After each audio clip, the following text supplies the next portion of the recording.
نحمده ونصلي ونسلم على رسوله الكريم اما بعد.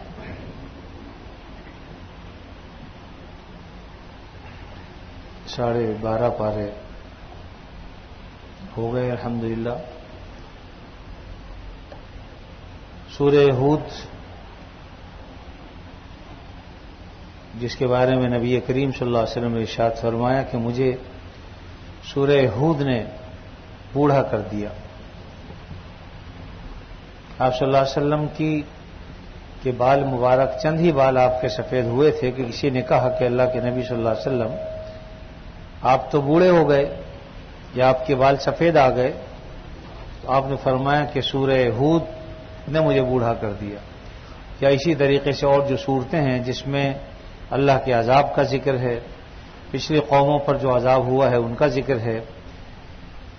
اور ایک روایت اس طرح سے بھی ہے کہ ایک شخص نے آپ صلی اللہ علیہ وسلم کو خواب میں دیکھا اور آپ سے پوچھا کہ اللہ کے نبی صلی اللہ علیہ وسلم کہ آپ نے یہ فرمایا ہے کہ مجھے سورہ ہود نے بوڑھا کر دیا؟ آپ نے فرمایا کہ ہاں. آپ نے فرمایا کہ اس میں جو قوموں پر عذاب نازل ہوا ہے اس کی بنا پر؟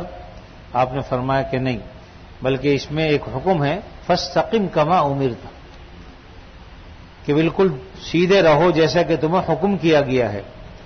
تو یقیناً جو جتنا فرما بردار ہوتا ہے اس کو احساس بھی زیادہ ہوتا ہے کہ جیسے حق ادا کرنا چاہیے تھا ویسا حق ادا نہیں ہوا. تو اس آیت نے آپ صلی اللہ علیہ وسلم کو بوڑھا کر دیا. بہرحال اس میں سورت تو یہ حضرت ہود کے نام پر ہے، قوم ہود قوم عاد جن کی طرف حضرت ہود علیہ السلام بھیجے گئے. لیکن اس سورت میں کئی نبیوں کا ذکر ہے. چنانچہ سب سے پہلے خود حضرت ہود کا ذکر ہے کہ وہ اپنی قوم کی طرف نبی بنا کر بھیجے گئے. تو انہوں نے جو دعوت دی وہ وہی دعوت تھی جو سب انبیاء نے دی.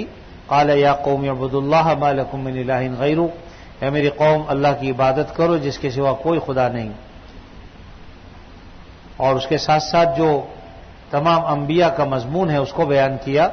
یا قوم لا اسألکم علیہ اجرا، اے میری قوم میں تم سے اجرت طلب نہیں کرتا، یعنی یہ جو میں دعوت اور تبلیغ کا کام کرتا ہوں تو اس پر کوئی اجرت تم سے نہیں مانگتا. اس سے یہ بات بھی پتہ چلی کہ دعوت و تبلیغ کا جو کام ہے اگر لوگ اس پر اجرت کے طالب ہوں گے تو یہ پر اثر نہیں ہوگی. پر اثر اسی وقت ہوتی ہے جب اللہ کے لیے، خالص اللہ کی رضا کے لیے عمل کیا جائے. چنانچہ انہوں نے کہا کہ لا اسألکم علیہ اجرا ان اجری الا علی اللہ، میرا اجر تو اللہ پر ہے، ان مجھے تو اللہ تعالیٰ ہی اجر عطا فرمائیں گے، میں تم سے اجر کا طالب نہیں ہوں. اور اسی طریقے سے تیسری بات جو بیان کی قوم کے لیے وہ یہ کہ یا قوم استغفروا ربکم ثم توبوا الیہ، اے میری قوم اللہ سے استغفار کرو، توبہ کرو. یہ توبہ ایسی چیز ہے جو میں پہلے بھی عرض کر چکا ہوں صبح کے بیان میں کہ اللہ رب العزت نے استغفار ایسی چیز ہمیں عطا فرمائی ہے کہ جب تک یہ قوم استغفار کرتی رہے گی تباہ نہیں ہوگی. یعنی اللہ رب العزت نے 2 امانیں ہمیں عطا فرمائی تھی. 2 امانوں کا مطلب یہ ہے کہ 2 چیزیں ہیں جن میں ہمیں امان دی گئی ہے. ایک تو یہ کہ جب تک نبی کریم صلی اللہ علیہ وسلم موجود تھے عذاب کا خطرہ نہیں تھا، سب سے بڑی امان تو آپ صلی اللہ علیہ وسلم. اور دوسری امان جو ہمیں دی گئی وہ استغفار، کہ جب تک قوم استغفار کرتی رہے گی اللہ کا عذاب دور رہے گا. لیکن جب استغفار بھی گناہوں پر انسان کرنا چھوڑ دے اور گناہوں پر دلیر ہو جائے تو پھر یہ وہ چیز ہے جو اللہ تعالیٰ کے عذاب کو دعوت دیتی ہے. اور اسی طریقے سے استغفار کے بہت سے فوائد ہیں. سورہ نوح میں تفصیل کے ساتھ اگرچہ یہ آئیں گے لیکن بہرحال وہاں فرمایا فَقُلْتُ اسْتَغْفِرُوا رَبَّكُمْ إِنَّهُ كَانَ غَفَّارًا. سب سے پہلی بات تو یہ کہ استغفار سے اللہ تعالیٰ مغفرت فرماتے ہیں. یرسل السماء علیکم مدرارا، بارش برساتے ہیں. وَيُمْدِدْكُمْ بِأَمْوَالٍ وَبَنِينَ، مال بھی دیتے ہیں اولاد بھی دیتے ہیں. جسے اولاد نہیں ہے جس کے پاس استغفار کرے کثرت کے ساتھ.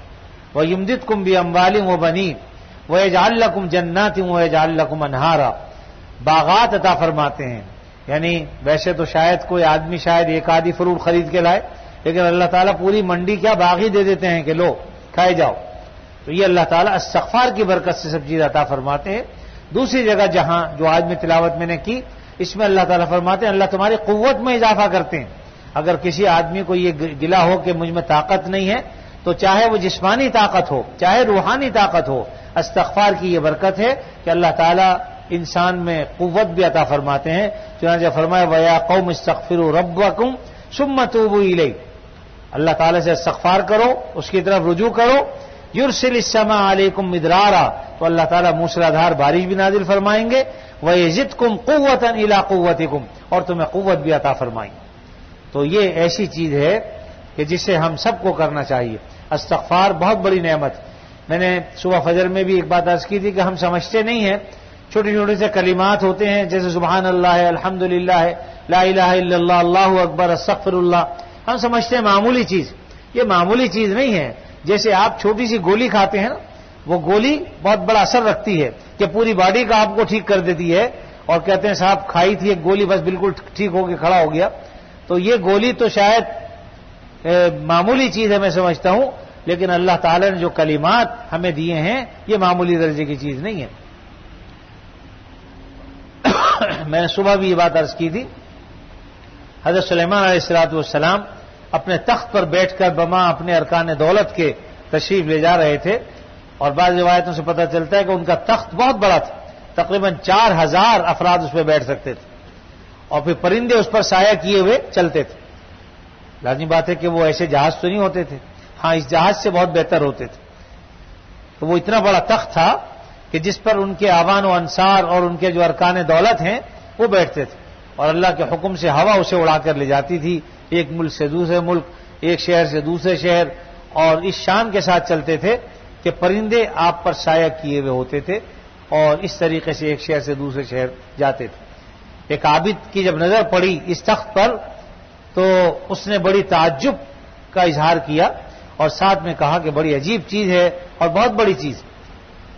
تو اللہ تعالیٰ نے فرمایا کہ بلکہ حضرت نوح علیہ السلام نے فرمایا کہ یہ تخت یا تخت سلیمانی یا پورا ملک سلیمانی ایک سبحان اللہ کے مقابلے میں کچھ بھی نہیں، کوئی حیثیت نہیں رکھتا، یعنی معمولی درجے کی چیز نہیں ہے سبحان اللہ الحمدللہ۔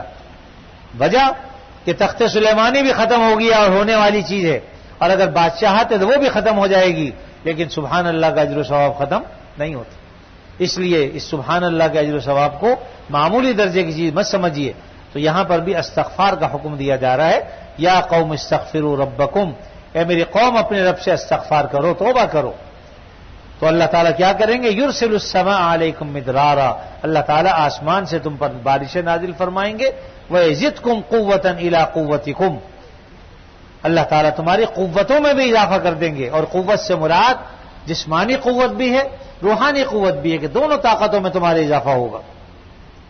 بہرحال حضرت ہود علیہ السلام نے اپنی قوم عاد کو تبلیغ کی اور انہیں وحدانیت کی طرف، اللہ کی توحید کی طرف بلایا، لیکن قوم نے بات نہیں مانی۔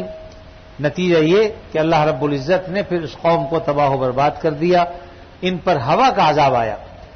حالانکہ یہ ڈیل ڈول کے اعتبار سے بہت بڑے لوگ تھے، کھجور کے تنوں سے ان کی مشابہت دی گئی ہے، کیسے بڑے بڑے ڈیل ڈول والے لوگ تھے۔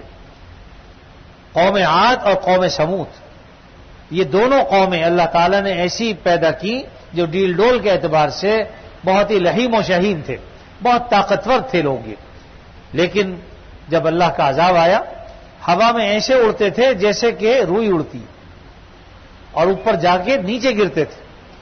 اب لازمی بات ہے جو جتنا طاقتور ہوگا جب نیچے گرے گا بھی تو قوت سے، اور جیسے ہی قوت سے گرے گا ویسے ہی ٹھس ہو جائے گا، ہوا نکل گئی تو ختم۔ تو بس اللہ تعالیٰ نے پھر ان کو تباہ و برباد کر دیا۔ اللہ تعالیٰ کا عادت یہ ہے کہ اپنے نبیوں کو اور جو ان کے ماننے والے ہیں ان کو وہاں سے نکال دیتے ہیں، لیکن جن پر عذاب دینا ہوتا ہے ان کو عذاب دے دیتے ہیں۔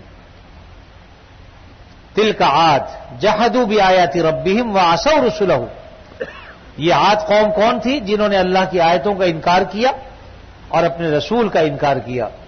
واتبعوا امر کل جبار عنید، اللہ تعالیٰ فرماتے ہیں کہ ہم نے پھر ان کو یہ کیا کہ وَأُتْبِعُوا فِي هَذِهِ الدُّنْيَا لَعْنَةً وَيَوْمَ الْقِيَامَةِ، دنیا میں بھی ان پر لعنت اور قیامت کے دن بھی ان پر لعنت ہوگی۔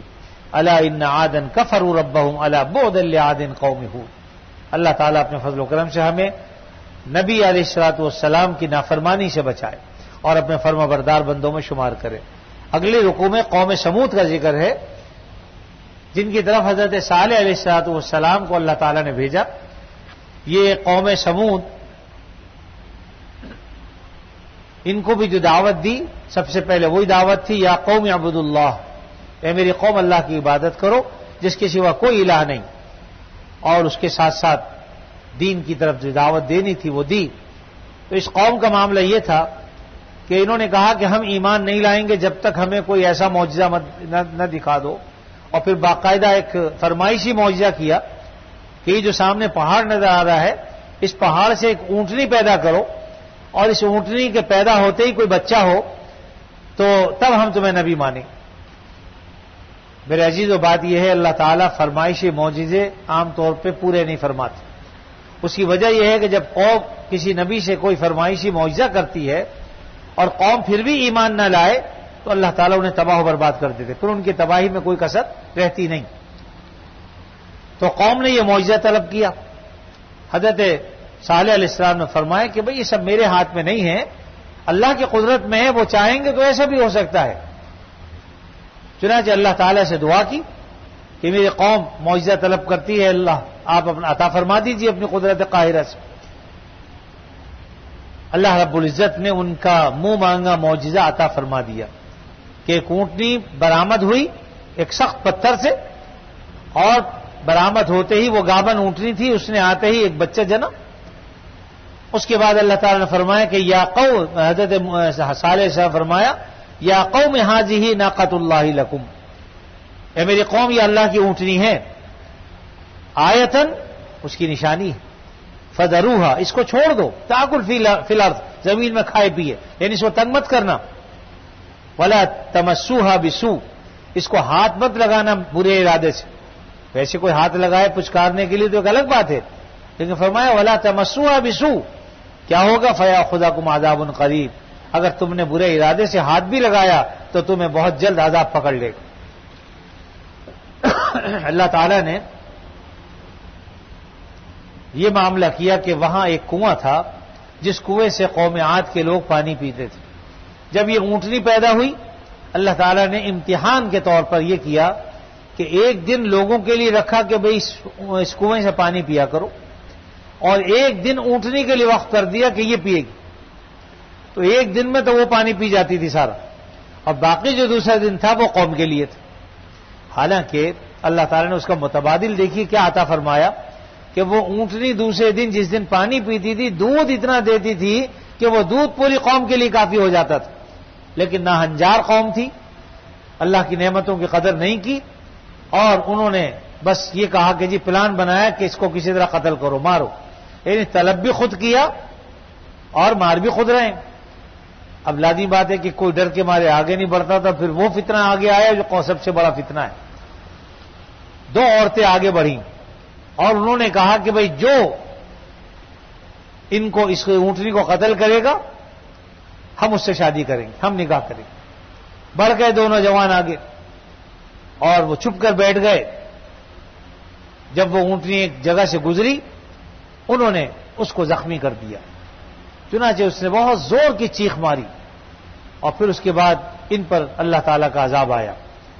چنانچہ فرمایا کہ وَلَا تَمَسُّوهَا بِسُوءٍ فَيَأْخُذَكُمْ عَذَابٌ قَرِيبٌ، اس کو برے ارادے سے مت چھونا ورنہ تمہیں بہت جلد عذاب پکڑ لے گا اللہ کا۔ فَعَقَرُوهَا اس کو زخمی کر دیا انہوں نے۔ فَقَالَ تَمَتَّعُوا فِي دَارِكُمْ ثَلَاثَةَ أَيَّامٍ، حضرت صالح علیہ السلام نے فرمایا کہ دیکھو میں نے تمہیں منع کیا تھا، تم نہیں رکے، اب 3 دن میں عذاب آئے گا اللہ کا۔ بعض روایتوں سے پتہ چلتا ہے کہ 3 دن میں پہلا دن ان کے چہرے جو ہے وہ زرد ہو گئے، دوسرے دن میں سرخ ہو گئے، یعنی یہ علامت بتائی تھی کہ علامت ہوگی، اور تیسرے دن میں سیاہ ہو گئے۔ تو ہونا تو یہ چاہیے تھا کہ توبہ کرتے استغفار کرتے، لیکن یہ بدبخت اور زیادہ برائی میں آگے بڑھے۔ فَيَأْخُذَكُمْ عَذَابٌ قَرِيبٌ فَعَقَرُوهَا فَقَالَ تَمَتَّعُوا فِي دَارِكُمْ ثَلَاثَةَ أَيَّامٍ ذَلِكَ وَعْدٌ غَيْرُ مَكْذُوبٍ، یہ وہ وعدہ ہے جو کبھی جھوٹا نہیں ہوگا اللہ کا۔ 3 دن کا وعدہ اللہ نے فرمایا۔ فَلَمَّا جَاءَ أَمْرُنَا، جب ہمارا حکم آ گیا، نجینا صالحا، تو ہم نے صالح علیہ السلام کو تو نجات عطا فرما دی، ان سے کہا کہ آپ اپنی قوم کو لے کے نکل جائیے جو آپ کے فرما بردار ہیں. والذین آمنوا معه برحمت منا، اپنی رحمت کی وجہ سے. ومن خزي یومئذ ان ربک هو القوی العزیز واخذ الذین ظلموا الصیحة فاصبحوا فی دیارہم جاثمین. اور پھر اس کے بعد صبح کا وقت ایسا آیا کہ بعد میں فرمایا کہ ایک چیخ حضرت جبریل امین نے آ کے ماری جس کی وجہ سے ان کے جو ہے دل پھٹ گئے. اور بعض روایتوں میں آتا ہے کہ زلزلہ بھی آیا اور ساتھ میں چیخ بھی ماری، تو دونوں قسم کے عذاب آئے اور جس سے یہ تباہ و برباد ہو گئے. الا ان ثمود کفروا ربهم الا بعدا لثمود، اللہ تعالیٰ سے دور ہو گئے سمود، قوم سمود. اس کے فوراً بعد اللہ تعالیٰ نے حضرت ابراہیم علیہ الصلوۃ والسلام کے ایک واقعے کو ذکر فرمایا. یہ واقعہ بھی اس طرح سے تھا کہ حضرت ابراہیم علیہ الصلوۃ والسلام کے یہاں بڑھاپے تک اولاد نہیں ہوئی حضرت سارہ سے. تو بعض فرشتے آئے اور انہوں نے آ کر کہا قال وَلَقَدْ جَاءَتْ رُسُلُنَا إِبْرَاهِيمَ بِالْبُشْرَىٰ قَالُوا سَلَامًا، خوشخبری دے کر اللہ نے بھیجا. انہوں نے آ کر کہا کہ سلام. قال سلام فما لبث ان جاء بعجل حنیذ، فوراً ہی وہ ایک بچڑا جو وہ سمجھے کہ مہمان آ گئے، اس لیے ان کی مہمان نوازی مشہور تھی، فوراً جا کر ایک تلا وہ بچڑا لے کر آ گئے کہ لیجیے کھائیے تناول فرمائیے. اس سے آداب مہمانی بھی پتہ چلا. ہمارے پاس آدھے گھنٹے بٹھانے کے بعد پوچھتے ہیں کہ وہ چائے پئیں گے یہ گرم، اور پھر پوچھتے ہیں کہ وہ بس باتوں میں ایسے لگ گئے کہ آپ سے چائے بھی پوچھنا یاد نہیں رہا. نہیں رہنے دیجیے چائے تو. پھر وہ بیچارہ جو ہے کہتا ہے تو کہتا ہے اچھا چلیے پھر جب کبھی آئے تو موقع دیجیے گا. آپ نے اب تو موقع نہیں دیا. بھائی موقع تو نے نہیں دیا، کچھ کھلایا نہیں پلایا نہیں. اور جو ہے وہ ہم یہ حضرت ابراہیم علیہ السلام کو بتا رہے، تو پوچھا نہیں کہ کچھ کھاؤ گے یا پیو گے، بلکہ انہوں نے سلام کیا، انہوں نے جواب دیا، فوراً اندر گئے اور جلدی سے جا کر ایک بچڑا جو ہے وہ تلا ہوا لے کر آئے اور رکھ دیا، کہا کہ لیجئے تناول کیجیے. اب فرشتے تھے وہ تو کھاتے نہیں تھے تو انسانی شکل میں، لیکن اللہ تعالیٰ نے مصلحتاً وہ جو خاصیتیں ہوتی انسانوں والی وہ ان میں پیدا نہیں کی، کیونکہ یہ بات واضح کرنی تھی کہ ہم فرشتے ہیں، ہم انسان نہیں. حضرت ابراہیم علیہ السلام بڑے مہمان نواز آدمی تھے. مہمانی کی ابتدا انہوں نے ہی کی، اور بغیر کسی مہمان کے کھانا نہیں کھاتے تھے. جب تک کوئی مہمان نہ ہو کھانا نہیں کھاتے تھے. ایک دن ایک مہمان آیا، آ کے بٹھا دیا دسترخوان پہ، اس کو کہا کہ کرو بھائی بسم اللہ. اس نے کہا بھائی بسم اللہ کو تو میں نہیں جانتا کیا ہے یہ، یعنی بسم اللہ کا ہوتا اللہ کے نام سے. کہا میں اللہ کو نہیں جانتا. حضرت ابراہیم نے فرمایا اللہ کو نہیں جانتا؟ کہا نہیں. کہا اٹھ جا، کھڑا ہو. دسترخوان سے اٹھا دیا، وہ بیچارہ اٹھ کے چلا گیا. حضرت جبریل امین آ گئے، کہا کہ ابراہیم ہم نے اتنے عرصے تک اس کو رزق دیا، حالانکہ یہ ہمیں نہ جانتا، نہ ہماری پرستش کرتا، نہ عبادت کرتا. تمہارے پاس ہمارا نام نہیں لیا تو تم نے کھانے سے اٹھا دیا. بس تنبہ ہو گیا، فوراً بھاگے ہوئے گئے جلدی سے اور کہا کہ آئیے تشریف لائے. میں نے کہا ایسے تو میں بھی نہیں آؤں گا. پہلے بتاؤ کہ پہلے بھگایا کیوں، اب بلا کیوں رہو؟ پہلے بیٹھے بٹھائے دسترخوان سے اٹھا دیا اور اب مجھے بلا رہے ہو تو وجہ بتاؤ. تو خیر وجہ بتا دی کہ بھئی بات یہ ہے کہ اللہ تعالیٰ کا میں نبی ہوں، پیغمبر ہوں، اور مجھ پر یہ وحی آئی ہے کہ یہ میرا بندہ ہے جس کو میں نے اتنے عرصے بغیر اپنے نام لیے بھی رزق دیا ہے، اور آج میں اس نے نام نہیں لیا تو تم نے اٹھا دیا، اس لیے میں تمہیں لینے آیا ہوں کہ تم آؤ اور کھا لو. وہ شخص جب اس نے یہ بات سنی تو اس کی آنکھوں سے آنسو نکل آئے. اس سے پہلے کہا سب سے پہلے تو میں اللہ کا نام بھی لوں گا، اس کا کلمہ بھی پڑھوں گا، پھر تمہارا کھانا کھاؤں گا. تو یہ واقعہ سبب بن گیا اس کے اسلام لانے کا. بہرحال حضرت ابراہیم علیہ الصلوۃ والسلام وہ پیغمبر اور نبی ہیں اور خلیل ہیں. تو فرشتے آئے اور انہوں نے آ کر سلام کیا، انہوں نے جواب دیا، مہمانی کہی تو انہوں نے قبول نہیں کی، اس لیے وہ فرشتے تھے. تو جب انہوں نے کھانا نہیں کھایا تو وہ سمجھے یہ دشمن ہے، کیونکہ عام طور پر دشمن کھانا نہیں کھاتا. تو انہوں نے کہا قالوا لا تخف، ڈریے مت، انا ارسلنا الی قوم لوط، ہم لوط علیہ السلام کی طرف بھیجے گئے ہیں اور آپ کو خوشخبری دینے آئے کہ اللہ تعالیٰ آپ کو اولاد نصیب کریں گے. وہ بوڑھے تھے 100 سال کے، اور ان کی بیوی اہلیہ بھی بوڑھی تھی. اب تک تو پردے سے بات ہو رہی تھی، جب انہیں پتا چلا کہ فرشتے ہیں تو پردہ تھا نہیں، سامنے آ گئی فوراً. وامرأتہ قائمۃ، ان کی خاتون وہ عورت کھڑی ہوئی تھی، فضحکت، وہ ہنسنے لگی کہ فبشرناہا باسحاق، تو ان کو خوشخبری دی کہ اسحاق پیدا ہوں گے تمہارے ہاں. ومن وراء اسحاق یعقوب، اور صرف اسحاق ہی نہیں، اسحاق کے بعد یعقوب بھی پیدا ہوں گے، ان کے بیٹے یعنی اسحاق کے بیٹے یعقوب ہوں گے، اور پھر یعقوب سے پوری بنی اسرائیل. علیہ الصلوۃ والسلام. قالت یا ویلدا آلد وانا عجوز، تو وہ کہنے لگے کہ کیا میں بوڑھی بانج عورت میرے یہاں بچہ ہوگا؟ وانا عجوز، میں بوڑھی عورت ہوں. وہذا بالی شیخا، اور میرا خامد یہ بھی بالکل شیخ صاحب ہو گئے ہیں، بالکل بوڑھے ہیں اور بالکل سارے بال جو ہے وہ بگلے کی طرح سفید ہو گئے. ان ھذا لشیء عجیب، تو بڑی عجیب بات ہوگی. تو فرشتوں نے کہا قالوا وتعجبین من امر اللہ، کیا اللہ کے بارے میں تم یعنی اللہ کے امور کے بارے میں تعجب کرتی ہو؟ تم نبی کے خاندان سے ہو، تعلق رکھتی ہو، نت نئی چیزیں دیکھتی رہتی ہو، کیا پھر بھی تعجب ہے؟ قالوا وتعجبین من امر اللہ رحمت اللہ وبرکاتہ علیکم، اللہ کی رحمتیں اور برکتیں تم پر نازل ہوں. اہل البیت، اے گھرانے والوں، انہ حمید مجید، اللہ تعالیٰ تعریف کے بھی قابل ہے اور بزرگی والا بھی ہے. اور پھر اس کے بعد وہاں سے وہ قوم لوط کی طرف چلے گئے اور وہاں عذاب کے لیے پہنچے اور پھر قوم لوط پر عذاب آیا. انشاءاللہ تفصیل کسی اور وقت عرض کروں گا. آج مجھے کہیں جانا بھی تھا لیکن مجھے بس یہ تھا کم از کم یہ واقعہ پورا کر دوں. سورہ یوسف اسی لیے میں نے بیان نہیں کی کہ وہ چھوٹی صورت نہیں ہے اور واقعہ بھی تفصیلی ہے. انشاءاللہ پھر کبھی یہ زندگی رہی تو اس کو ذکر کیا جائے گا. تو فرمائیں اللہ تعالیٰ جو باتیں بیان ہوتی ہیں، جو بات صحیح ہیں، اللہ تعالیٰ انہیں قبول فرما لیں. کوئی بات غلطی سے زبان سے نکل جاتی ہو تو اللہ تعالیٰ اپنے فضل سے اسے معاف فرما دے. الحمدللہ رب العالمین والعاقبۃ للمتقین والصلاۃ والسلام علی رسولہ الکریم سیدنا و مولانا محمد وعلی آلہ واصحابہ اجمعین. یا اللہ اپنے فضل خاص سے ہمارے گناہوں کو معاف فرما، ہمیں عافیت نصیب فرما، ہر شر سے فتنے سے اللہ ہماری حفاظت فرما، بیماروں کو شفاء کامل عطا فرما. جب تک زندہ رہیں آپ صلی اللہ علیہ وسلم کی تعلیمات پر عمل کی توفیق عطا فرما، اور جب وقت آخر آئے خاتمہ ایمان پر فرما. وصلی اللہ تعالی علی خیر خلقہ محمد وعلی آلہ واصحابہ اجمعین. آمین برحمتک یا ارحم الراحمین.